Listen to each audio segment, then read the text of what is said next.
Hello guys, আমি রিয়া। কেমন আছো তোমরা সবাই? আমার টেরাব্যাক আরেকটি ব্লগে তোমাদের অনেক অনেক স্বাগত জানাই। অবশেষে বহুদিন পর ল্যাদ করে ল্যাদ খাওয়া ভিডিও তোমরা দেখতে পাচ্ছ।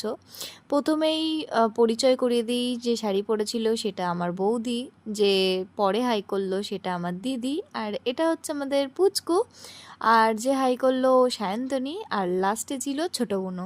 তারপরে তো সবাই চেনই ল্যাদখোরকে। আমরা যাচ্ছিলাম সেদিনকে এয়ারপোর্ট, কারণ দাদা আসছে মুম্বাই থেকে, তাকে পিক করতে যাচ্ছি। সেদিনকের ওয়েদারটা সুন্দর ছিল, কিছু কিছু জায়গায় বৃষ্টি পেয়েছি, আবার কিছু কিছু জায়গায় ওয়েদারটা খুবই সুন্দর ছিল। তারপর এই এয়ারপোর্টে যাবার পথে, যেহেতু দাদার ফ্লাইট অনেকটা পরে ল্যান্ড করতো, তো তাই জন্য আমরা এখানে একটা দিদির বাড়ি চলে যাই। সেখানে আমার বৌদি ভাত খেতে বসে পারে, কারণ ওর খুব খিদে পেয়ে গেছিলো। তারপর সেই দিদি বাড়ি থেকে কথা টথা বলে অনেক মজা আনন্দ করে আমরা বেরিয়ে যাই আবার এয়ারপোর্টের উদ্দেশ্যে। এখানে দেখতেই পাচ্ছ দিদি বোন কত সুন্দর হাত ধরে হাঁটছে। তারপরে আমরা এয়ারপোর্টে পৌঁছে যাই, আর এয়ারপোর্টে পৌঁছাতে না পৌঁছাতেই এই বদমাইশের বদমাইশি শুরু হয়ে গেছে। ও ওই পাশে ব্যারিকেডের ওই পাশে ঢুকে গিয়ে ওখানেই দাঁড়িয়ে থাকবে।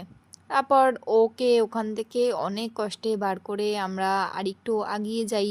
এগিয়ে গিয়ে যেই গেট থেকে দাদা বেরোবে সেই গেটের সামনে আমরা অপেক্ষা করি যে দাদা কখন বেরোবে।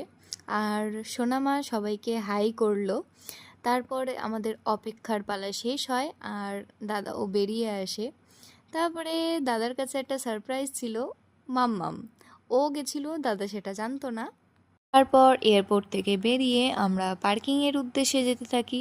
সবাই দেখতেই পাচ্ছ এখানে সায়ন্তনীর লাগেজ বইছে। সায়ন্তনীর লাগেজ বইতে খুব ভালো লাগে, সেই জন্য দাদা আসতে না আসতে দাদার কষ্ট কম করার জন্য সায়ন্তনীর লাগেজ নিয়ে পার্কিংয়ের উদ্দেশ্যে যেতে থাকে। তারপরে এয়ারপোর্টকে টাটা করে আমরা এয়ারপোর্ট থেকে বেরিয়ে যাই। কষ্টের বিষয় হচ্ছে এটা, আমি আর সায়ন্তনী পিছনে বসেছিলাম, যেহেতু আমরা দুজনেই লম্বা মানুষ। বাম্পার আসতে না আসতেই আমরা মাথায় গুঁতো খাচ্ছিলাম। যাই হোক, গুঁতো খেতে খেতে সুন্দর প্রকৃতিকে উপভোগ করতে করতে আমরা এক জায়গায় গিয়ে দাঁড়াই।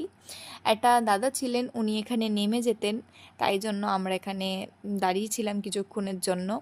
তারপর সেই দাদা চলে যাবার পর আমরা সেখান থেকে আবার বেরিয়ে যাই পিসিবাড়ির উদ্দেশ্যে। এয়ারপোর্ট যাবার সময় আমি আমার বাড়ি থেকেই গেছিলাম। ফেরার সময় যেহেতু অন্য রাস্তা দিয়ে ফিরছিলাম, তাই ডিরেক্ট পিসিবাড়িতেই চলে গেছিলাম। তারপরে এই রাস্তা উপভোগ করতে করতে অনেক তপস্যার পরে আমরা বাড়ি ফিরি। আজকের ভিডিওটা এই পর্যন্তই। তোমরা সবাই ভালো থেকো, দেখা হবে পরের একটি ভিডিওতে। আর ভিডিওটা কেমন হলো অবশ্যই কমেন্ট করে জানিও। টাটা।